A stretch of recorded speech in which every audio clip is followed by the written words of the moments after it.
Bismillahirrahmanirrahim. Assalamualaikum warahmatullahi wabarakatuh.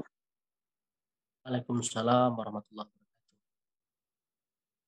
Alhamdulillah, wassalatu wassalamu ala rasulillah. Asbahna wa asbahal mulku lillah. Alhamdulillahi la syarika lah. La ilaha illahu wa ilaihi nusyur. Asbahna ala fitratul Islam wa kalimatul ikhlas wa ala dini nabiyina Muhammadin sallallahu alaihi wasallam. وعلى ملة أبينا إبراهيم حنيفا وما كان من المشركين أما بعد. Hadirin hadirat rahimakumullah. Alhamdulillah pada subuh hari ini kembali Allah Subhanahu wa taala menganugerahkan kepada kita nikmat hidup, nikmat sehat sehingga kita dapat melaksanakan kajian mahsyar ini yang mudah-mudahan ini adalah kajian terakhir dari silsilah surah tafsir surah Al-Mujadilah atau surah Al-Mujadalah.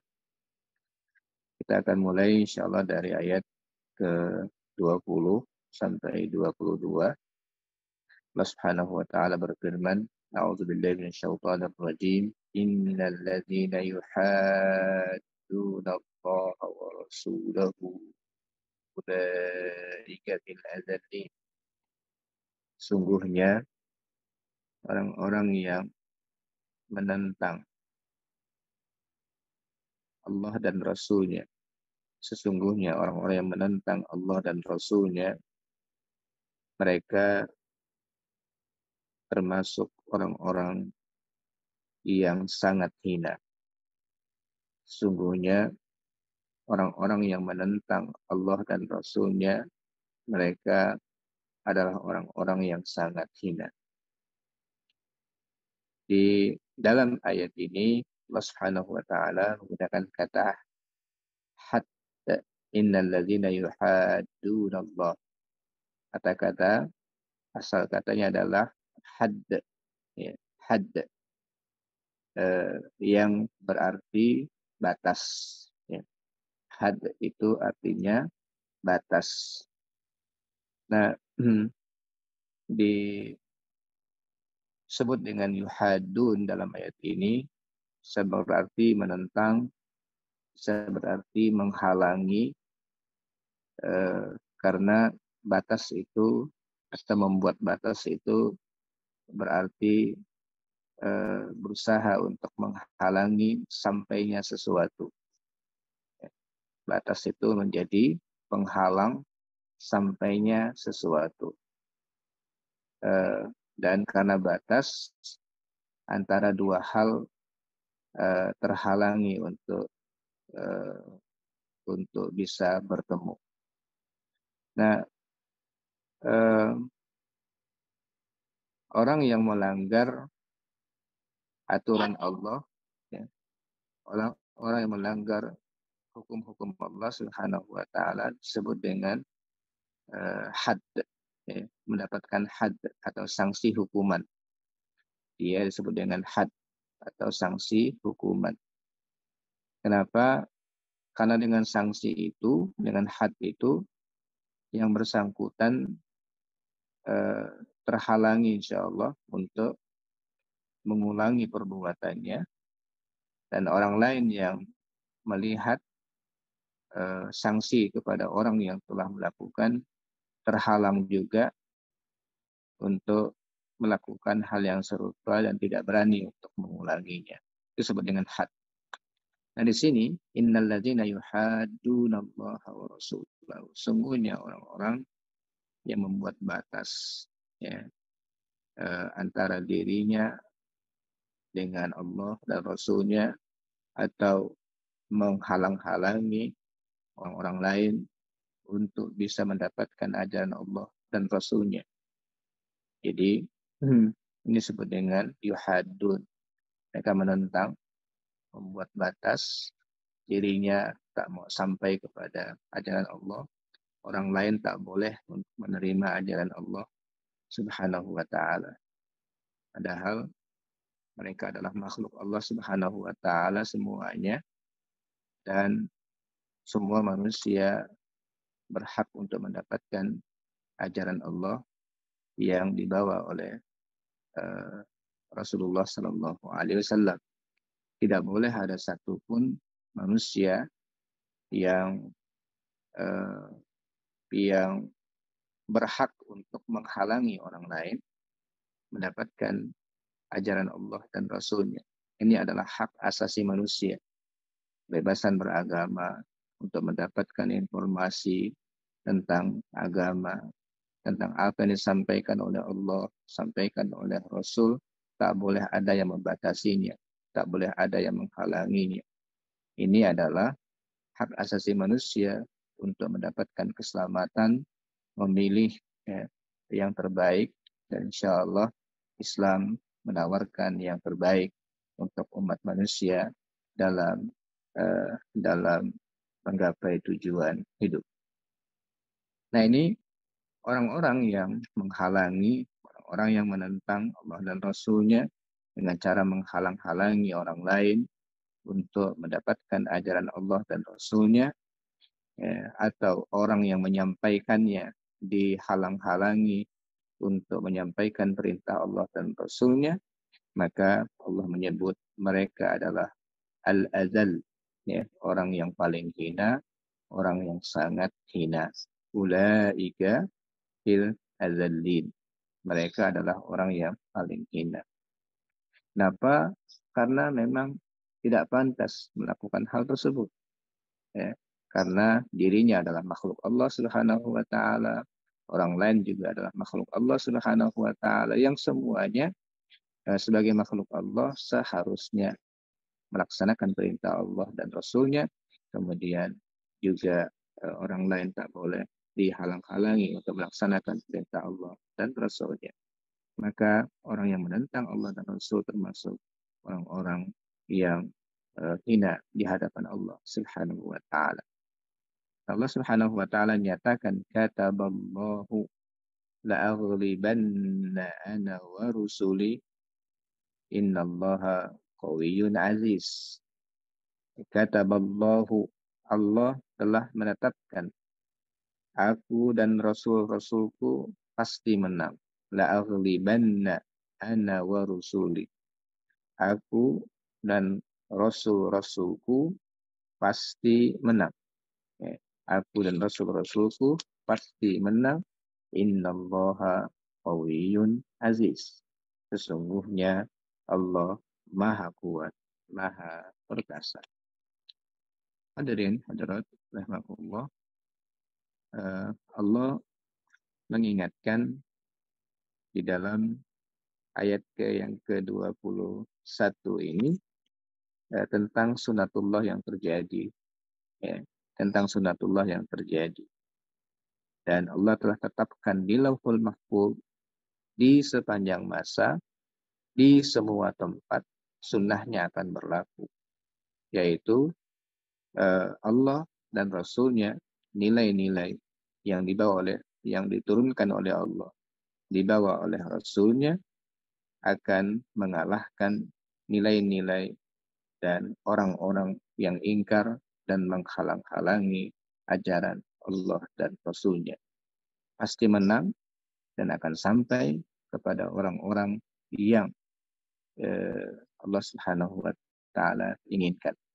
Nah, ini adalah sunnatullah di alam sepanjang masa dan telah berlaku, ya, ketetapan itu sejak zaman Nabi Nuh alaihissalam. Kemudian kaum Lut yang menentang Allah dan Rasul-Nya, kaum Saleh, Fir'aun dan pengikutnya, itu semuanya telah terjadi peristiwa-peristiwa yang sangat-sangat mengerikan pada mereka yang menentang perintah Allah dan Rasul-Nya. Mereka-mereka yang membuat jarak antara penyeru kebenaran para rasul untuk menyampaikan kebenaran dengan umat yang akan menerima kebenaran dibatasi, dihalang-halangi untuk mendapatkan ajaran Allah Subhanahu wa taala, maka mereka adalah orang yang hina kata Allah Subhanahu wa taala dan pasti akan dikalahkan oleh Allah Subhanahu wa taala. Hadirin hadirat rahimakumullah. Jadi kalau kita melihat di dalam ayat ini, Allah Subhanahu wa taala sendiri yang akan melakukan hal itu. Ya, la aghlibanna ana wa rusuli. Aku dan para rasulku pasti menang. Aku dan rasulku pasti menang. Nah, jadi manusia ini hanya sabab saja, sampaikan saja kebenaran-kebenaran dari Allah dan Rasul-Nya, tapi bahwa kemenangan itu dipastikan oleh Allah akan ada, dan Allah Subhanahu wa taala yang langsung akan memberikan kemenangan tersebut. Ya. Allah Subhanahu wa taala yang memberikan kemenangan tersebut, manusia adalah sebagai sabab, yaitu menyampaikan dengan kesungguhan, dengan metode yang terbaik, dengan kesungguhan yang terbaik dalam menyampaikan pesan-pesan kebenaran dari Allah Subhanahu wa taala. Nanti Allah Subhanahu wa taala yang akan berikan kemenangan, dan itu terjadi dan secara fakta telah terjadi di sepanjang masa, ya, sepanjang masa. Nah, ayat ini juga adalah hiburan dan kabar gembira bagi Rasulullah Shallallahu Alaihi Wasallam dan para sahabat yang terus-menerus dirongrong, terus-menerus dihalang-halangi untuk menyampaikan pesan Allah Subhanahu Wa Taala. Tidak hanya pada saat di Makkah, di Madinah pun upaya-upaya untuk menghalang-halangi ajaran Allah Subhanahu wa taala terus berlangsung. Allah Subhanahu wa taala menjamin bahwa Allah akan menangkan. Dan ayat ini ya, nanti terjadi pada Fathu Makkah. Ya. Ayat ini terjadi pada Fathu Makkah. Nah, di Fathu Makkah itu di tahun ke-8, ya, tahun ke-8 Hijriah, benar-benar orang yang tadinya mengusir, kemudian mengintimidasi Rasul dan para sahabat yang akan melaksanakan ajaran yang diturunkan oleh Allah Subhanahu wa taala kepada Rasul. Rasul menyampaikan kepada orang yang ya, memiliki hak asasi manusia untuk mendapatkan ajaran Allah Sang Pencipta ini, betul-betul mendapatkan kehinaan. Mereka harus tunduk kepada Rasul yang tadinya diusir oleh mereka. Ya. Mereka ya, harus menyerah di hadapan Rasul dan para sahabat yang tadinya mereka usir. Akhirnya memang Allah Subhanahu wa taala, Rasulullah Shallallahu Alaihi Wasallam memberikan ampun kepada mereka dengan ucapan fa'antum mutlaqa, kalian bebas, silahkan. Ya, kalian bebas. Kemudian maka akhirnya kembali mendapatkan kesempatan untuk menyampaikan, ya, untuk menjadi tempat disampaikannya ajaran Allah Subhanahu wa taala, dan akhirnya menjadi kota yang betul-betul menjadi simbol kaum muslimin sepanjang masa untuk mendapatkan ajaran Allah Subhanahu wa taala, dan dari situlah sumber ajaran Allah Subhanahu wa taala berkembang kemudian tersebar di seluruh dunia. Nah, jadi Allah Subhanahu wa taala menyatakan innallaha qawiyyun aziz. Allah Maha Kuat, Maha Perkasa. Jadi siapapun yang menentang Allah dan Rasul-Nya itu lemah dan tidak akan kuat. Sekuat apapun mereka adalah lemah. Itulah gambaran dari peristiwa-peristiwa yang terjadi sepanjang masa bagi penentang-penentang ajaran Allah dan Rasul sepanjang masa. Nah, ini adalah pelajaran penting bagi semua kita. Ya, memang tidak pantas kita menentang Allah dan Rasulnya. Kita ini lemah, tidak punya apa-apa, nggak punya kekuatan. Hidup kita ini karena kita makhluk Allah Subhanahu wa taala, kita tinggal di langit, di kolong langit Allah Subhanahu wa taala, kita tinggal di atas hamparan bumi Allah Subhanahu wa taala, tempat kita berpijak dan tempat kita bernaung adalah langit Allah Subhanahu wa taala. Semua yang ada ini adalah milik Allah Subhanahu wa taala, maka sangat tidak pantas bagi kita untuk melawan Allah Subhanahu wa taala. Allah turunkan aturan untuk menyelamatkan kita. Allah turunkan aturan diutus Rasul agar kita selamat hidup. Kita ini tidak lama hidup, sebentar hidup kita. Maka orang yang menentang Allah dan Rasulnya sebenarnya tidak akan mendapatkan tempat yang layak di sisi Allah Subhanahu wa taala. Ini yang harus kita renungkan semuanya. Bersama siapapun kita, harus kita renungkan masalah ini. Allah menyatakan mereka azal, mereka orang yang hina. Nah, di dunia saja, di dunia siapapun yang hidup, ya, namanya kita hidup di Indonesia seperti ini, negara kita sudah punya aturan-aturan, ya, yang tetap ditetapkan bersama. Aturan itu untuk kemaslahatan bersama, untuk kepentingan bersama. Kemudian dengan terang-terangan melawan perintah, melawan aturan-aturan yang ada, pasti akan dihinakan, ya, kejar-kejar, kita akan ditangkap, akan dipenjara, mungkin akan disiksa. Kenapa? Karena ada aturan bersama untuk kemaslahatan bersama ditentang, ya, ditentang.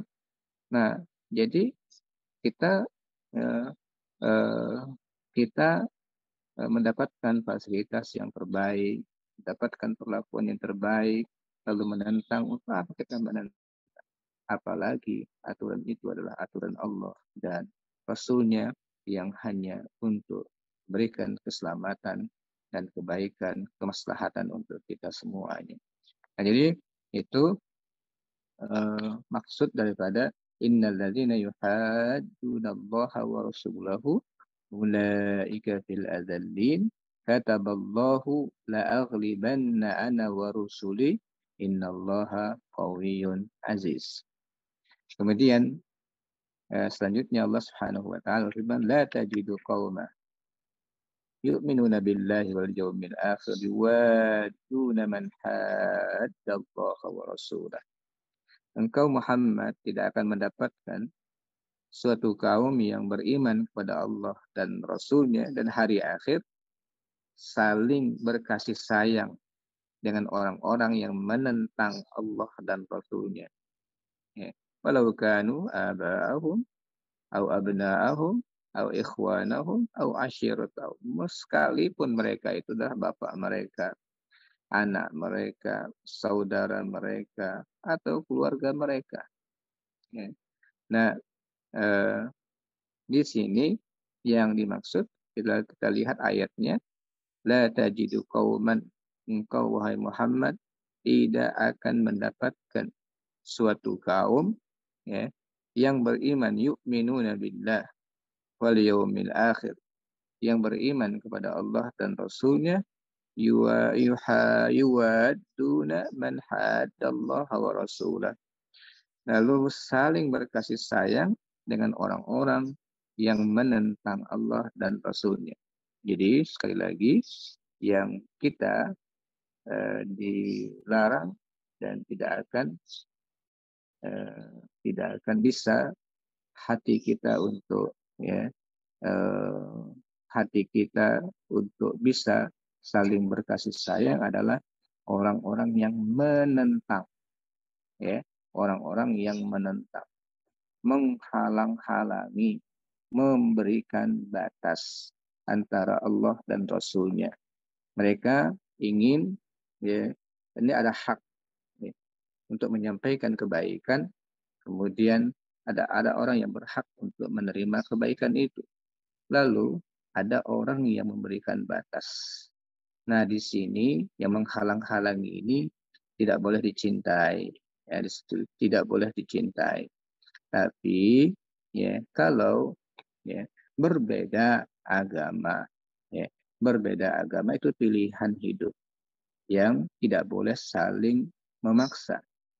Ya, tidak boleh saling memaksa. La ikraha fid din. Ya, tidak ada paksaan dalam beragama.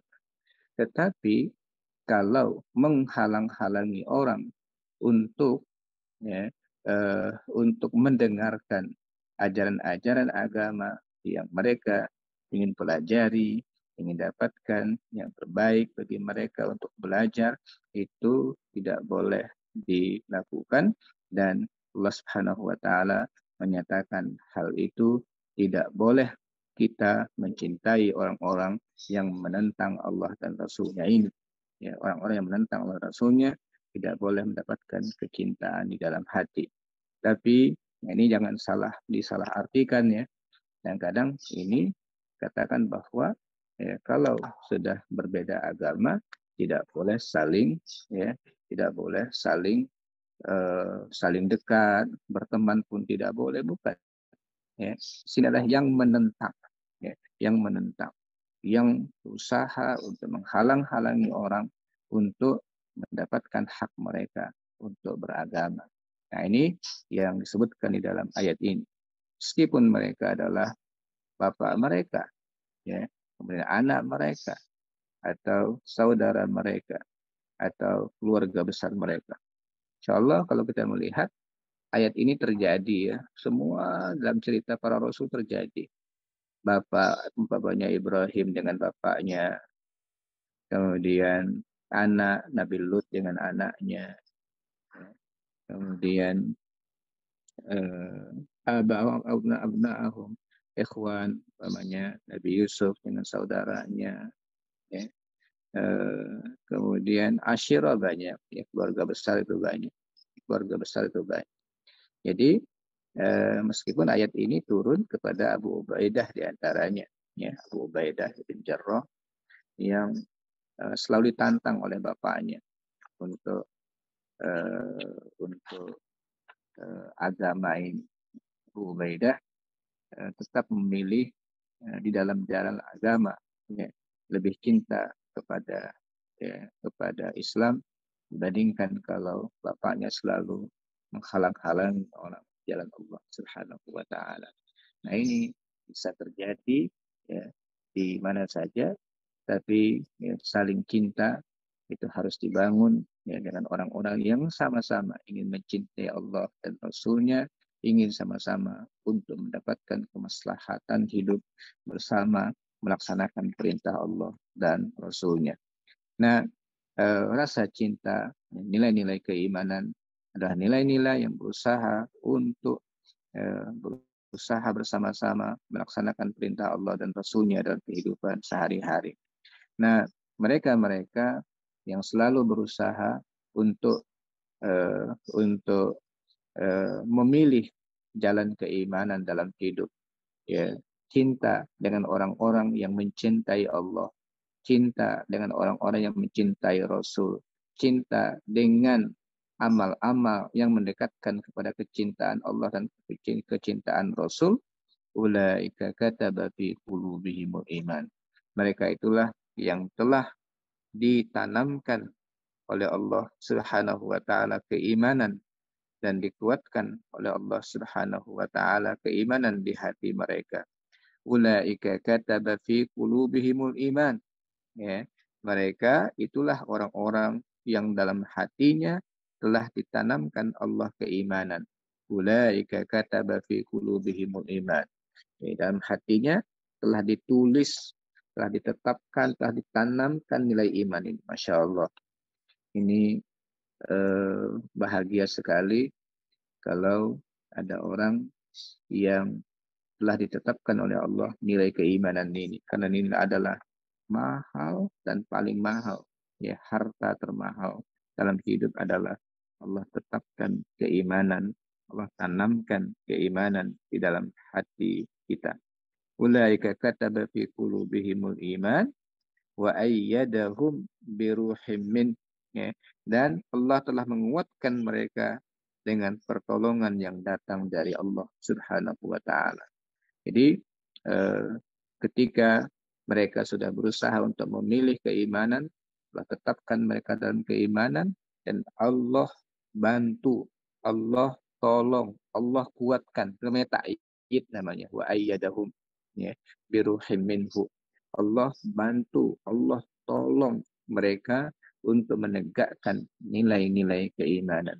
Inilah yang akhirnya, Masya Allah, orang bisa untuk melaksanakan sholat, untuk melaksanakan syariat-syariat, melaksanakan apapun namanya syariat Allah Subhanahu wa taala, itu menjadi kuat mereka, bersemangat mereka itu karena Allah bantu, ditakyid oleh Allah Subhanahu wa taala. Ya, mereka dibantu, ditakyid oleh Allah Subhanahu wa taala. Dan mereka-mereka lah yang Masya Allah, wa yudkhiluhum jannat, Allah akan masukkan mereka ke dalam surga. Ya, Allah akan masukkan mereka ke dalam surga. Tajri min tahtihal anhar khalidina fiha. Yang akan mengalir, ya, mengalir di bawah surga itu, yaitu sungai-sungai yang mereka abadi di dalamnya. Jadi ini eh, yang harus kita yakini adalah mawaddah itu, rasa cinta itu adalah harus tanamkan. Cinta kepada Allah, cinta kepada Rasul. Jangan condong hati kita kepada orang-orang yang menentang Allah dan Rasul.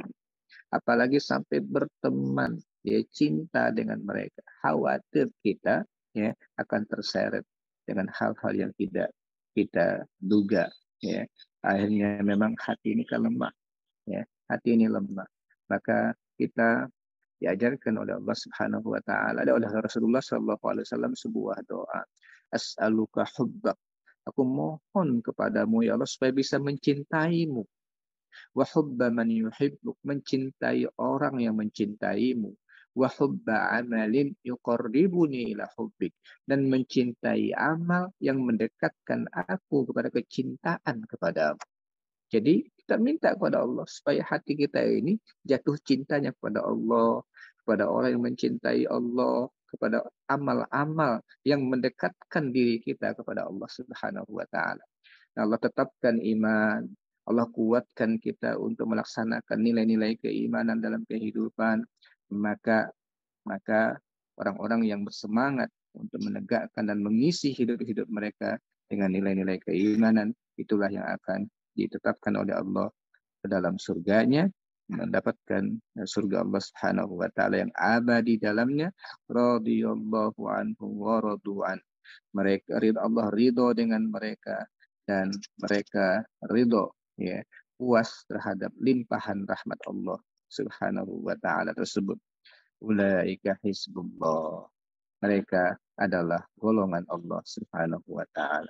Alangkah nikmatnya, ya, kita, ya, selalu, ya, membersamai orang-orang yang cinta dengan Allah, sama keinginan kita untuk mendapatkan kecintaan dari Allah Subhanahu wa taala, tidak menghalang-halangi orang untuk mendapatkan kecintaan dari Allah Subhanahu wa taala.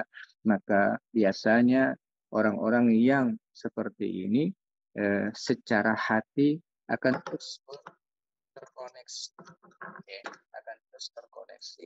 Orang-orang yang berjuang untuk mencintai Allah Subhanahu wa taala, untuk mendapatkan kecintaan Allah, biasanya punya apa ya, sekarang bahasanya itu, mereka punya, ada, ya, ada semacam eh, keinginan untuk menyatu hati mereka, bertemu dalam kecintaan pada Allah Subhanahu wa taala. Itu biasa, ya.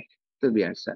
Dan orang-orang eh, yang jauh dari Allah Subhanahu wa taala juga biasanya menyatu juga, ya. Mereka menyatu dan bergabung juga, bikin komunitas, ya, bikin komunitas, ya. Dan orang-orang baik juga, ya, akhirnya muncul keinginan mereka untuk bikin komunitas, saling menguatkan di antara mereka. Itu disebut dengan Hizbullah, ya, dengan Hizbullah, ya. Mereka, ya, ingin bergabung, saling watawasau bil haq, watawasau bis sabr, yang menguatkan iman, amal soleh.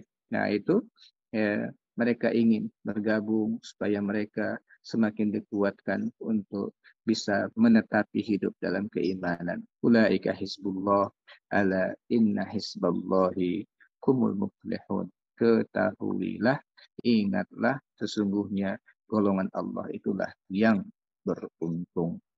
Hadirin, hadir rahimakumullah, ini yang luar biasa dari surah Al-Mujadilah ditutup dengan ala inna hizballahi humul muflihun.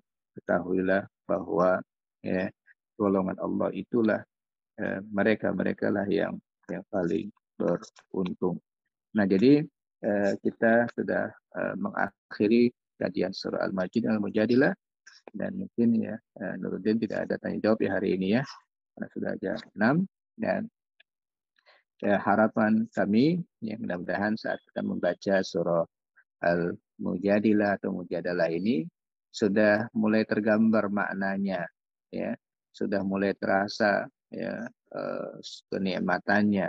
Ya, kalau tidak diingat-ingat lagi maknanya saat kita membacanya, mudah-mudahan semakin menguatkan nilai keimanan kita, dan banyak hal yang kita sudah dapatkan di dalam surah ini mudah-mudahan juga dapat kita amalkan, ya, baik perintahnya dan kemudian kita tinggalkan larangan-larangan Allah Subhanahu wa taala. Aku qouli hadza wa astaghfirullah li wa lakum. Assalamualaikum warahmatullahi wabarakatuh.